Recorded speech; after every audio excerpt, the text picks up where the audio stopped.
Hello everyone, आज की इस वीडियो में हम डिस्कस करेंगे माइकलसन मोरले एक्सपेरिमेंट। इससे प्रीवियस वीडियो में हमने डिस्कस किया था गैलीलियन ट्रांसफॉर्मेशन, उसका लिंक नीचे डिस्क्रिप्शन में गिवन है, आप वहां से जा सकते हैं। तो गैलीलियन ट्रांसफॉर्मेशन में निकल कर आया था कि वेलोसिटी क्या है, वेरिएबल है। Under Galilean transformation velocity is the variable, right. अगर वेलोसिटी वेरिएबल है तो स्पीड ऑफ लाइट की वेलोसिटी भी वेरिएबल होनी चाहिए, अलग अलग फ्रेम से हमें अलग अलग दिखाई देनी चाहिए। अगर वेलोसिटी वेरिएबल क्वांटिटी है तो सेम चीज को माइकलसन ने ऑब्जर्व करने के लिए एक एक्सपेरिमेंट परफॉर्म किया, जिसका ऑब्जेक्ट था to detect the change in the velocity of light due to the relative motion between earth and ether.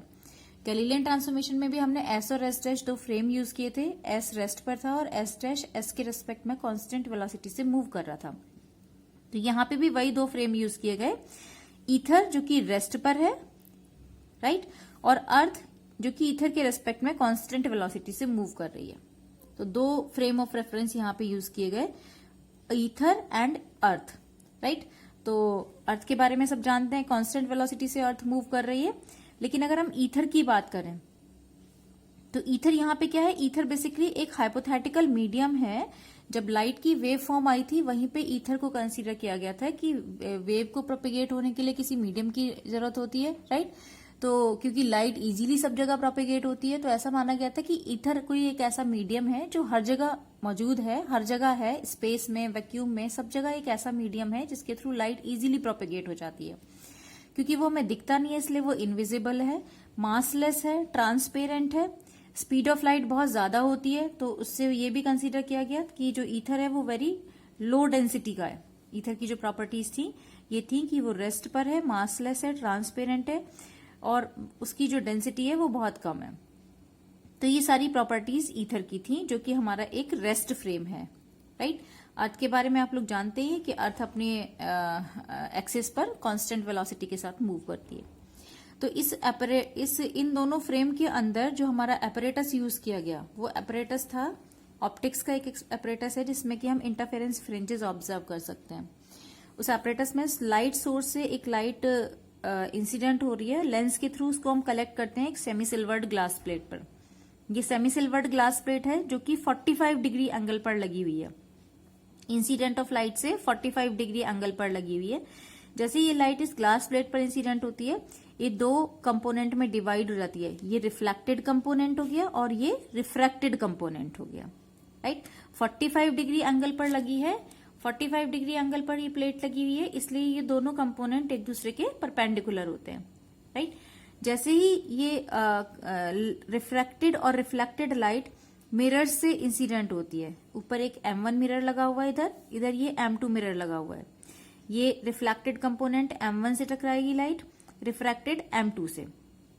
ये मिरर से रिफ्लेक्ट होके वापस आएंगी, दोनों लाइट कंपोनेंट रिफ्लेक्ट होके वापस आएंगे और ये इंटरफेयर करते हैं और इंटरफेरेंस पैटर्न को हम टेलीस्कोप के थ्रू ऑब्जर्व कर सकते हैं। ये हमारा एक ऑप्टिक्स का एक्सपेरिमेंट है जिसमें कि हम इंटरफेरेंस फ्रिंजेस ऑब्जर्व करते हैं, राइट। इस पूरे एपरेटस को यूज किया गया रिलेटिविटी के अंदर। अब ये पूरा एपरेटस कहाँ है, अर्थ पर रखा हुआ है और अर्थ क्या है, मूव कर रही है। ये पूरा एपरेटस अर्थ के ऊपर रखा हुआ है और अर्थ एक कांस्टेंट वेलोसिटी के साथ मूव कर रही है, तो ये एपरेटस भी अर्थ के साथ मूव करेगा, राइट। कैलकुलेशन के लिए हमने ये मान लिया कि जो हमारी अर्थ है वो जिस डायरेक्शन में हमारा लाइट इंसिडेंट हो रही है, सेम डायरेक्शन में अर्थ जो है वो मूव कर रही है, राइट। ऐसे लाइट जा रही है तो हमारा एपरेटस भी इस तरह से मूव कर रहा है, इस डायरेक्शन में मूव कर रहा है, राइट। अब इस तरह से हमने इसको रिलेटिविटी में यूज किया। यहाँ पे जो हमने कंडीशन ली है, देखो, now whole apparatus is moving along with the earth. Let us suppose the direction of motion of Earth is in the direction of incident light beam, right। हमारा जो पूरा apparatus है वो जिस डायरेक्शन में हमारी लाइट इंसिडेंट हो रही है उसी डायरेक्शन में मूव कर रहा है, राइट। ऐसा हमने कंसीडर कर लिया यहाँ पे। तो अब हम यहाँ पे इसको पार्ट वाइज डिस्कस करेंगे। सबसे पहले हम P से लेके M2 पार्ट को डिस्कस करते हैं कि लाइट पहले P प्लेट से M2 तक जाती है और फिर वहां से वापस आती है, तो कितना टाइम लेगी और कितनी डिस्टेंस वहां पे ट्रेवल करेगी। तो सबसे पहले हम यहाँ पे इन दोनों डिस्टेंस की बात कर लेते हैं। ये जो P से लेके M2 तक की डिस्टेंस है और P से लेके M1 तक की डिस्टेंस है, ये दोनों डिस्टेंस इक्वल है। सपोज अगर ये डिस्टेंस D है तो ये डिस्टेंस भी क्या है, D है, दोनों इक्वल डिस्टेंस है, राइट। तो यहाँ पे हमने कंसीडर कर लिया let PM2 is equal to PM1 is equal to D। तो सबसे पहले हम P से लेके M2 का केस डिस्कस करते हैं। तो यहाँ पे देखो, अगर हम सबसे पहले ये बात करें कि लाइट P से कहाँ जा रही है, M2 तक जा रही है। सबसे पहले लाइट P से कहाँ गई, M2 तक गई। तो ये जो एपरेटस है वो यहाँ पे V वेलोसिटी के साथ इस डायरेक्शन में मूव कर रहा है और लाइट भी C वेलोसिटी के साथ सेम डायरेक्शन में मूव कर रही है। दोनों की डायरेक्शन क्या है, सेम है, राइट। तो जो यहाँ पे स्पीड दिखाई देगी लाइट की वो क्या होगी, C माइनस V, राइट। और डिस्टेंस क्या है हमारे पास, D है। तो अगर इस केस में हम T निकालेंगे then T1 will be equal to क्या हो जाएगा, D upon C minus V। अब उस केस की बात करते हैं जब लाइट वापस लौट के आ रही है, मिरर से रिफ्लेक्ट होके वापस लौट के आएगी, राइट। जब ये वापस लौट के आएगी तो P की भी पोजीशन चेंज हो जाएगी और M2 की भी पोजीशन चेंज हो जाएगी, क्योंकि कॉन्टिन्यूसली ये एपरेटस इस तरह से मूव कर रहा है। तो जब ये लाइट P से लेके M2 तक आई होगी तब P और M की पोजीशन कुछ और होगी। जब तक वापस जाएगी तो P और M की पोजीशन क्या हो जाएगी, चेंज हो जाएगी। सपोज P डैश हो जाता है और M2 क्या हो जाता है, M2 डैश हो जाता है। अब इस केस में अगर हम देखें तो एपरेटस तो हमारा V वेलोसिटी के साथ इधर मूव कर रहा है, लेकिन लाइट हमारी C वेलोसिटी के साथ वापस आ रही है इस केस में। तो यहां पे जो वेलोसिटी दिखाई देगी वो क्या होगी, C प्लस V, और डिस्टेंस क्या है, D। तो यहां पे जो टाइम होगा वो क्या हो जाएगा, T2 will be equal to D upon C plus V। Now total time taken by the light to travel the distance PM2 and M2 dash to P dash, जाने में और वापस आने में जो डिस्टेंस ट्रेवल किया वो कितना हो जाएगा, T is equal to T1 plus T2। Add कर देंगे दोनों को, D upon C minus V plus D upon C plus V। तो यहां से आ जाएगा ये 2DC upon C square minus V square. Calculate करेंगे तो ये वैल्यू आ जाएगी एलसीएम लेके 2DC upon C square minus V square. Now total distance travelled by the light, x1 अगर हम डिस्टेंस लेते हैं that will be equal to T into C। T हम निकाल चुके हैं, उसको C से मल्टीप्लाई कर दें तो वैल्यू क्या आ जाएगी यहाँ पे, 2DC square upon C square minus V square.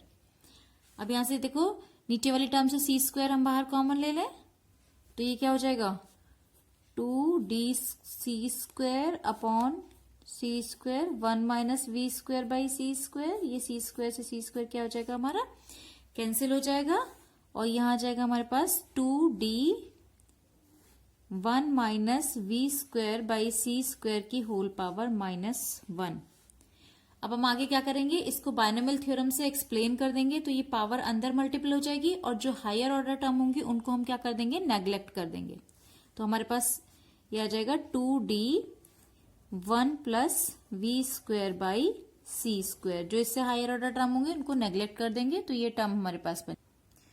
ये तो एक साइड का हो गया हमारा, राइट। जब हम P से लेके M2 की बात कर रहे हैं, अब अगर हम P से लेके M1 की बात कर रहे हैं, राइट, तो P से M1 के केस में देखो P से लाइट कहाँ जाती है, हमारी M1 पर जाती है।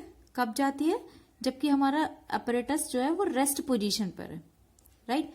अब हमने क्या कंसीडर किया, हमने यहाँ पे कंसीडर किया कि जो एपरेटस है वो हमारा इस साइड में V वेलोसिटी के साथ मूव कर रहा है, अर्थ के साथ साथ मूव कर रहा है, राइट। तो अब जब लाइट P से ट्रेवल करना स्टार्ट करेगी और जब तक M1 तक पहुंचेगी तब तक M1 की पोजीशन जो है वो चेंज हो जाएगी, राइट। यहां से लेके यहां तक जाने में कुछ तो टाइम लेगी, राइट। तो जैसे जैसे यहां से लाइट चलना शुरू होगी लेकिन तब तक ये शिफ्ट हो जाएगा ऐसे, तो M1 की पोजीशन कहाँ हो जाएगी, M1 डैश पे हो जाएगी। तो जो लाइट है P से जा रही है वो M1 पे स्ट्राइक ना करके कहाँ स्ट्राइक करेगी, मिरर पर M1 डैश पर स्ट्राइक करेगी। और लॉ ऑफ रिफ्लेक्शन के अकॉर्डिंग जिस एंगल पर लाइट जा रही है उसी एंगल पर रिफ्लेक्ट होके वापस आएगी, राइट। तो जब ये P से लेकर लाइट M1 डैश पर स्ट्राइक करेगी तब प्लेट की पोजीशन अगर हम देखें तो M1 डैश की जगह प्लेट की पोजीशन यहाँ पे क्या हो जाएगी, P डैश हो जाएगी, राइट। और जब वापस आएगी तो इतनी डिस्टेंस प्लेट और ट्रेवल कर लेगी आगे, राइट। तो P की पोजीशन कहाँ हो जाएगी, P डबल डैश हो जाएगी। जब लाइट, फिर से बता रही हूं एक बार, लाइट जब P से M1 डैश पर जाएगी तब प्लेट की पोजीशन कहाँ होगी, P डैश होगी। और जब M1 डैश से वापस लौट के आएगी तो प्लेट की पोजीशन कहाँ हो जाएगी, P डबल डैश हो जाएगी, राइट। तो इस तरह से लाइट का रिफ्लेक्शन हमारा बनेगा, P से लाइट कहाँ जाएगी, M1 डैश पर जाएगी, और M1 डैश से रिफ्लेक्ट होके वापस कहाँ आएगी, P डबल डैश पर आएगी। तो सपोज हम यहाँ पे कंसीडर कर लेते हैं कि जो टाइम का ट्रेवलिंग का टाइम है, लाइट का ट्रेवलिंग का टाइम है P से लेके M1 डैश तक का, वो T डैश है।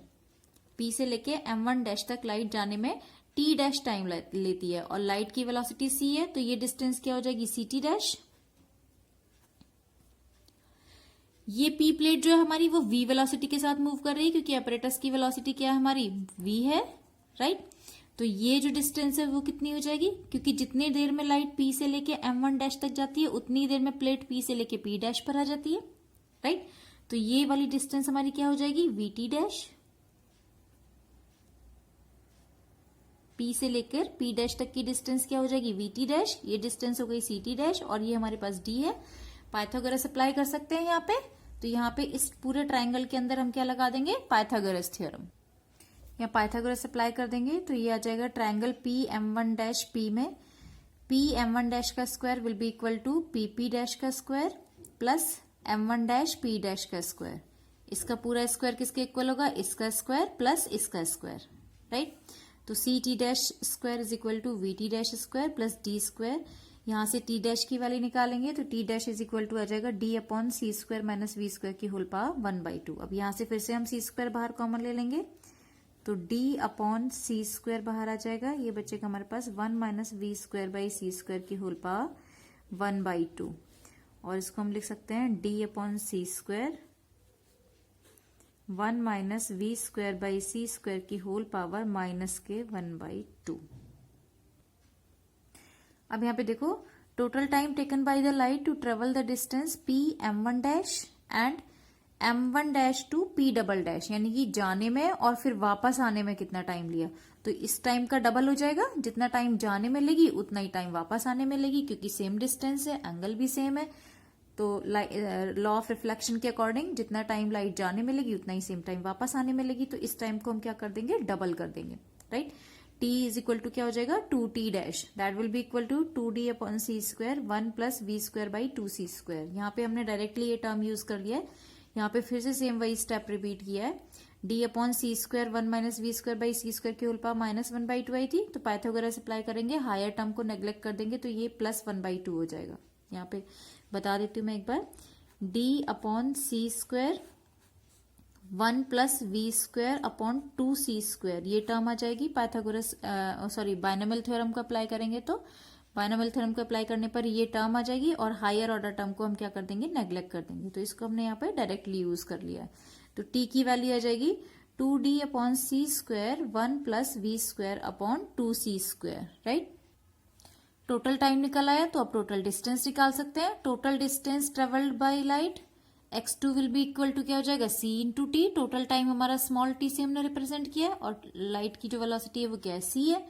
तो जो टोटल टाइम निकल के है उसको c से मल्टीप्लाई कर दिया, तो हमारे पास ये एक्सप्रेशन आ जाएगा, x2 is equal to 2d 1 plus v square upon 2c square. Equation 2, first equation हमारी x1 निकल के आई थी। x1 की वैल्यू हमारी क्या आई थी, x1 की जो हमारी वैल्यू आई थी वो हमारी x1 की वैल्यू थी, x1 will be equal to 2d 1 plus V square upon C square. ये हमारी x1 की वैल्यू आई थी, जिसको हमने इक्वेशन नंबर 1 बोला था, और x2 की वैल्यू हमारे पास ये आ गई, राइट। तो ये P से लेके M2 तक की डिस्टेंस आने और जाने की थी, और ये P से लेके M1 तक की डिस्टेंस। तो अगर हम x2 में से x1 को माइनस कर दें, या x1 x2 दोनों का डिफरेंस निकाल लें, तो पाथ डिफरेंस निकल जाएगा कि कितना पाथ डिफरेंस है लाइट की ट्रेवलिंग में। तो यहाँ पे हम पाथ डिफरेंस कैलकुलेट करेंगे दोनों इक्वेशन को यूज करके। तो यहाँ पे हमने पाथ डिफरेंस कैलकुलेट किया। पाथ डिफरेंस क्या आ गया, x1 माइनस x2, दोनों वैल्यूज को हमने इक्वेशन 1 और 2 की वैल्यूज को यहाँ पे पुट करके डिफरेंस कैलकुलेट किया। यहाँ पे देखो टू डी कैंसिल हो जाएगा, फर्स्ट टर्म जो है, अंदर की टर्म को हम देखेंगे तो हमारे पास जो वैल्यू आएगी वो आएगी delta X is equal to D square upon C square, right. अब ये जो पाथ डिफरेंस है, इस इक्वेशन में जो पाथ डिफरेंस है, सपोज अगर हम एन फ्रिंज शिफ्ट कंसीडर करके चलते हैं कि एन फ्रिंज शिफ्ट होता है, तो एन फ्रिंज शिफ्ट के केस में जो हमारी पाथ डिफरेंस की वैल्यू होगी delta X, that will be equal to N lambda, right. तो एन लैम्डा से हम इसको कंपेयर कर देंगे तो यहाँ पे नंबर ऑफ फ्रिंज शिफ्ट हमें मिल जाएगा N is equal to dv² अपॉन c² लैम्डा। मीन्स जो हमारी फ्रिंज शिफ्ट होगी, क्योंकि एपरेटस हमारा कंटिन्यूसली इस तरह से मूव कर रहा है, तो जो इंटरफेरेंस फ्रिंजेस बन रही है उनमें भी शिफ्टिंग आनी चाहिए अगर एपरेटस मूव कर रहा है तो, राइट। तो यहां से हम फ्रिंज शिफ्ट कैलकुलेट कर सकते हैं। कैसे कैलकुलेट कर सकते हैं? ये dv² c² अपॉन लैम्डा जो एक्चुअल एक्सपेरिमेंट में यूज की गई वैल्यूज थी उन वैल्यूज को यहां पुट किया गया और एन की वैल्यू कैलकुलेट की गई कि कितना फ्रिंज शिफ्ट आता है। एक्चुअल एक्सपेरिमेंट की जो वैल्यूज थी d is equal to 10 metre, जो डिस्टेंस थी प्लेट से लेकर मिरर तक की वो डिस्टेंस 10 मीटर यूज की गई। लैम्डा की जो वैल्यू थी wavelength of the light that was 5 × 10⁻⁻7 meter and the speed of light you know 3 × 10⁸ meter per second and the velocity of earth is 3 × 10⁴ meter per second. तो ये सारी values को लेके जब कैलकुलेशन की गई तो ये कैलकुलेशन जो n की वैल्यू आती है वो 0.2 और 0.4 अराउंड आती है, राइट। तो हमारा जो फ्रिंज शिफ्ट आ रहा है वो कैलकुलेट होके आ रहा है 0.2 0.4। दिस इज नेग्लिजिएबल, इस फ्रिंज शिफ्ट को हम काउंट ही नहीं कर सकते, राइट। ये ऑब्जर्व किया ही नहीं जा सकता। 0.2 0.4 फ्रिंज शिफ्ट ऑब्जर्व करना that is very difficult task, it's even impossible task, right. तो इट मीन्स कोई भी फ्रिंज शिफ्ट नहीं हुआ। तो जो हमारा रिजल्ट हम चाह रहे थे, जो कैलकुलेट करना चाह रहे थे, वो नहीं कैलकुलेट हो क्या है। इस एक्सपेरिमेंट को डिफरेंट डिफरेंट लोकेशन पे इसको डिफरेंट डिफरेंट सीजन में किया गया कि शायद वेदर का इस पे कोई इफेक्ट हो, बट कोई भी फ्रिंज शिफ्ट नहीं आया। इवन पूरे एक्सपेरिमेंट को 90 डिग्री पर शिफ्ट करके फिर से ये एक्सपेरिमेंट किया गया, बट पूरे एक्सपेरिमेंट के रिजल्ट में कोई भी चेंजेस नहीं आए। हमेशा जो कंक्लूजन था वो ऑलमोस्ट सेम था, 0.4 0.2 0.8 फ्रिंज शिफ्ट से ज्यादा फ्रिंज शिफ्ट नहीं कैलकुलेट किया गया। इट मीन्स इस एक्सपेरिमेंट के टोटल जो रिजल्ट्स आए वो नेगेटिव रिजल्ट्स आए। फ्रिंज शिफ्ट नहीं हो रहा है, इट मीन्स जो हमारा फ्रेम है या तो फ्रेम में कहीं प्रॉब्लम है, या फिर हम कह सकते हैं कि जो हमारी स्पीड ऑफ लाइट है वो कांस्टेंट है। वो डिफरेंट डिफरेंट अगर हम फ्रेम से ऑब्जर्व कर रहे हैं तो वो वेरी नहीं कर रही है, इसलिए शायद चेंजेस नहीं आ रहे हैं। तो इसके टोटली नेगेटिव रिजल्ट्स आए थे। तो इसके नेगेटिव रिजल्ट्स क्या थे, आइए देखते हैं। नेगेटिव रिजल्ट्स की जो एक्सप्लेनेशन है वो खुद माइकलसन ने दी, जिसके अकॉर्डिंग जो हमारी अर्थ है, अर्थ मूव कर रही है, राइट। तो अर्थ के साथ साथ क्या है, ईथर, अर्थ अपने साथ साथ क्या है, ईथर को भी ड्रैग कर रही है। ड्रैग कर रही है इट मीन्स वो स्टेशनरी फ्रेम रहा ही नहीं अगर ईथर भी अर्थ के साथ ड्रैग हो रहा है तो माइकलसन के अकॉर्डिंग जो नेगेटिव रिजल्ट्स आए थे उसका रीजन ये था कि जो मूविंग अर्थ है वो ईथर को अपने साथ ड्रैग करती है, जिसकी वजह से हमें कोई भी फ्रिंज शिफ्ट देखने को नहीं मिला। ये खुद माइकलसन ने एक्सप्लेनेशन दी थी इसको, जिसको हम ईथर ड्रैग थ्योरी बोलते हैं, राइट। दूसरी एक्सप्लेनेशन इसकी आइंस्टीन ने दी थी। आइंस्टीन के अकॉर्डिंग जो स्पीड ऑफ लाइट है वो क्या है, कांस्टेंट रहेगी। स्पीड ऑफ लाइट जो है वो कांस्टेंट है। वो किसी भी फ्रेम से आप ऑब्जर्व करो, किसी भी ऑब्जर्वर कहीं से भी ऑब्जर्वर ऑब्जर्व कर रहा है, उसके ऊपर डिपेंड नहीं करती, सोर्स के ऊपर डिपेंड नहीं करती कि लाइट सोर्स कहाँ से आ रहा है, राइट। वो किसी भी फ्रेम से आप ऑब्जर्व करो आपको सेम ही दिखाई देगी। तो स्पीड ऑफ लाइट जो है वो कांस्टेंट है, जिसकी वजह से कोई भी वेरिएशन या कोई भी फ्रिंज शिफ्ट हमें यहाँ पे देखने को नहीं मिल रहा है। तो ये दोनों एक्सप्लेनेशन एक माइकलसन के थ्रू दी गई थी और दूसरी आइंस्टीन के थ्रू दी गई थी, जिससे इसी एक्सपेरिमेंट के रिजल्ट्स को लेकर आइंस्टीन ने पॉस्टुलेट्स भी डेवलप की थी, जिसे हम नेक्स्ट वीडियो में डिस्कस करेंगे, राइट। आई होप ये एक्सपेरिमेंट आपको समझ में आया होगा। नेक्स्ट वीडियो में डिस्कस करते हैं Einstein postulate. Thanks for watching this video.